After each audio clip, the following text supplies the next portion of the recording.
Magandang araw kaibigan! Tuloy po kayo sa Felicidad's Channel. Sa mga kwento ng buhay at pag-ibig na hinalukay sa natatagong baul ni Felicidad. Pero bago po tayo magpatuloy, huwag niyo pong kalilimutan na i-like ang video, i-subscribe ang channel, at i-click ang notification bell para lagi kayong updated sa mga parating pa na upload.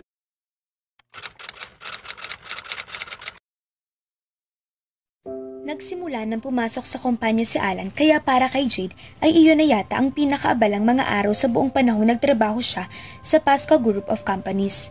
Kabi-kabila ang mga meetings ito sa lahat ng departamento. Sa bawat araw na nagdaan ay unti-unti rin niyang nakikilala si Alan.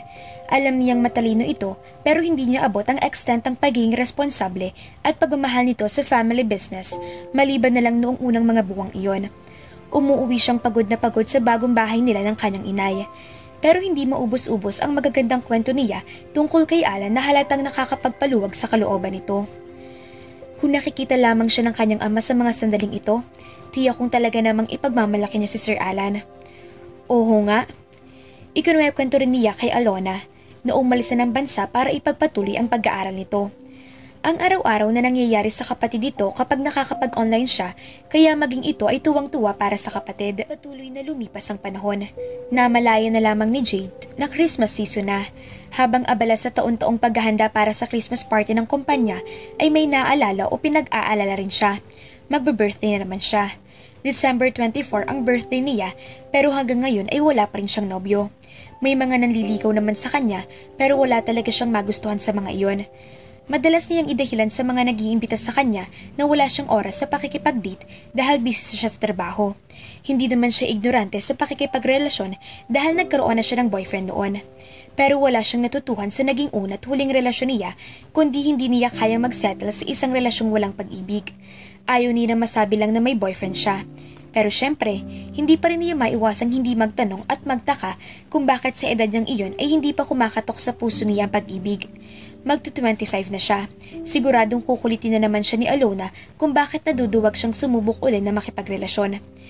Narinig niya ang pagbukas ng pinto ng private office ni Alan. Sir, may kailangan po ba kayo? Wala naman, may ibibilin lang ako sa'yo.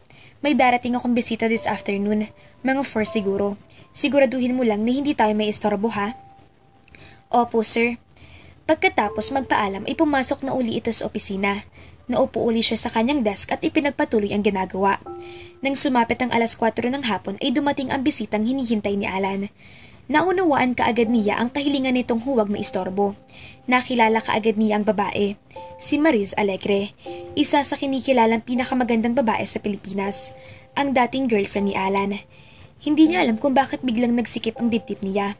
Hindi niya naiwasang isipin na oo nga't nagagamayan na nila Alan ang trabaho pero hindi kaya napakaaga na para mag-entertain ito ng babae sa opisina nito. Pwede naman itong gawin iyon sa labas. Baka mamaya ay kung ano pang isipin ng mga empleyado. Tinawagan niya si Alan sa intercom at ipinaalam dito na dumating na ang bisita at saka niya pinapasok sa loob si Mariz Alegre. Nang sumara na ang pinto ay hindi niya maiwasang mapaismid. Paupo na siya sa kanyang desk nang bumukas ang pinto at lumabas ang bahagyang namumulang si Alan. Jade? Sir? Kasalanan ko, alam ko. Hindi ko sinabi sa'yo kung sino yung bisita pero may hinihintay akong iba. Nagulat siya sa narinig. Alam ko, kahit informal na pagbisita, siya ay medyo mahalaga. Pinsan ko yon, si Kirby. Pakiusap, paki-entertain siya hanggang sa makaalis ang... Opo sir, nakuha ko pong ibig mong sabihin. Kilala ko na si Kirby. Ilang beses ko na siyang nakita. Okay. Bakit pinagtatawanan mo ko? Napasa po siya sa kanyang bibig. Pasensya sir. Lagot ka sa akin mamaya. Nakangiting banta nito sa kanya, saka pumasok na uli sa opisina. Naguilty naman siya na masama kaagad ang naisip niya. Ito na yata ang pinakagwapong lalaking nakilala niya. Mahirap na hindi isipin iyon kapag kaharap niya ito. Okay, kalmahin mong puso mo. Tandaan mo, hindi siya ma-rich. Paalala niya sa sarili. Madalas kasing pinapangarap niya ito mula noong makasama na niya ito sa trabaho. Maya-maya ay dumating na ang talagang hinihintay ni Alan na bisita.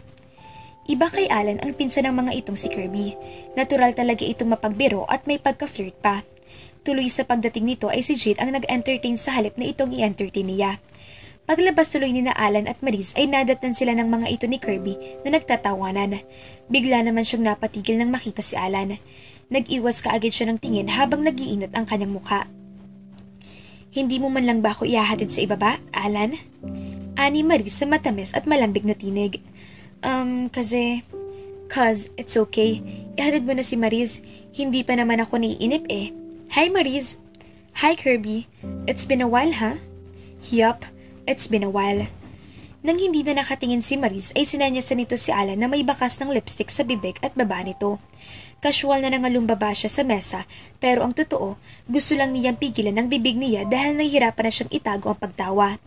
Nang sumaran ng pinto sa pag-alisin na Alan ay sabay silang natawa ni Kirby. Naniniwala ka ba? Sabi ni Kirby habang nakasapo sa tiyan.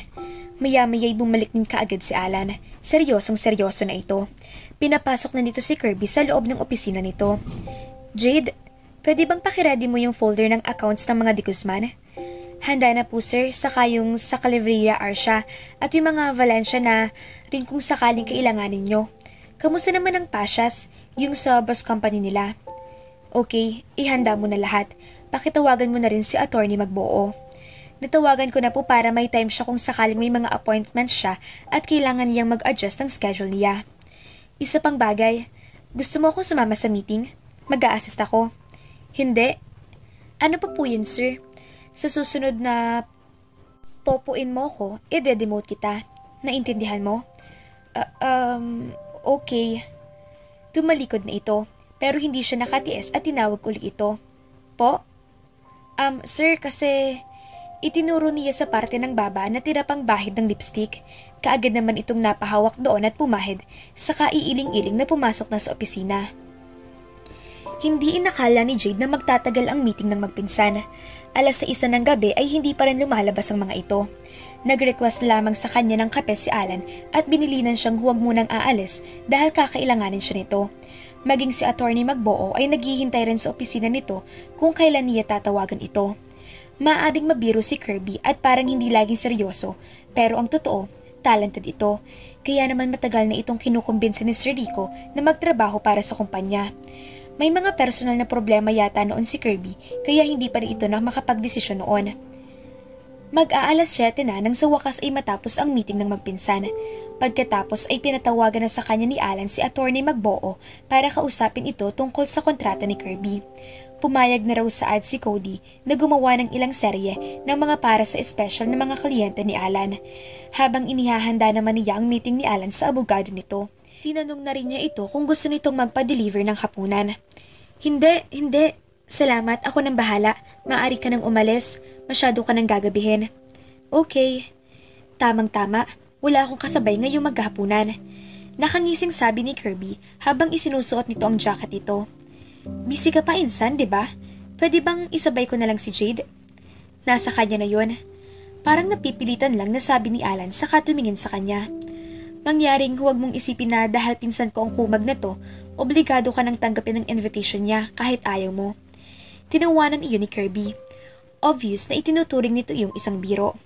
Sa totoo lang, gusto ko na sanang umuwi dahil hinihintay na ako ni inay. Ano ka ba naman, Jade? Ang tanda-tanda mo na para magka-curfew. Huling beses kong narinig, hindi rin tayo under martial law. No wonder wala ka pang boyfriend until now. Pangako, 1 oras lang tayo. Ang lukot kaya maghapunan ng nag-iisa. Panigurado ako kumain ng inay mo. Narinig kita kanina sa phone. Natandaan mo, sabi mo sa inay mo na mauna na siyang maghapunan. Sige na nga. Masayang bumaling ito kay Alan. Gusto niya ako. Birong pagmamalaki nito. Iiling-iling nang umiti si Alan. Binaraso mo eh. Siguruhin mong walang-wala na yung irereklamo bukas pagpasok niya rito kundi lagot ka sa akin. Areglado. Sabi nito. Tumingin muna sa kanya si Alan bago ito bumalik sa opisina. Good night, Jade. Good night, sir. Magaan at puno ng tawanan ang pinagsaluhan nilang dinner ni Kirby. Kung kanina'y mabiro ito, relax na relax naman ito sa mga oras na iyon. Sinabi nitong maluwag daw sa loob nito ang pagtanggap sa trabaho sa Pasca Group of Companies.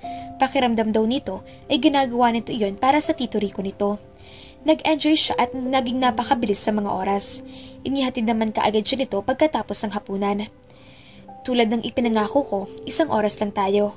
Okay naman ako, di ba? Oo naman. Nag-enjoy ka? Oo, salamat. Sana maulit. Kung hindi ako busy, saka gusto ko lang malaman mong gusto niyang sabihing friendly invitations lamang ang tinatanggap niya pero bigla siyang napaisip. Matagal na rin namang hindi siya lumalabas. Bakit hindi niya bigyan ng sarili ng pagkakataon? Malaman kung ano. Bakit hindi? Sige, kapag may oras, ulitin natin. Pero sa susunod, ako nang magbabayad. Ano namang klaseng date yun? Hindi ko alam na date ang pinag-uusapan natin. Pagmamaang-maangan niya. Kung hindi ba ako papayag, lalabas pa tayo. Hindi papayag na ako magbayad o hindi papayag na date. Yung pagbabayad, hindi ako sasama sa'yo sa susunod. Sige na. Samahan na rin natin ang panonood ng sine. Okay lang, basta kasama ang nanay ko. I got the picture. Okay, hapunan lang sa susunod linggo. Kapag walang overtime. Right, tatawagan kita. Sige, umalis na ito. Tamang-tama namang binuksan na ng kasambahay nila ang gate. Ano ba yan mga ka-Felicidad? Mukhang hindi napapansin ni Alan si Jade. Talagang boss-employer relationship lang. Samantalang si Jade, nagkakagusto na sa kanyang poging boss. Abangan!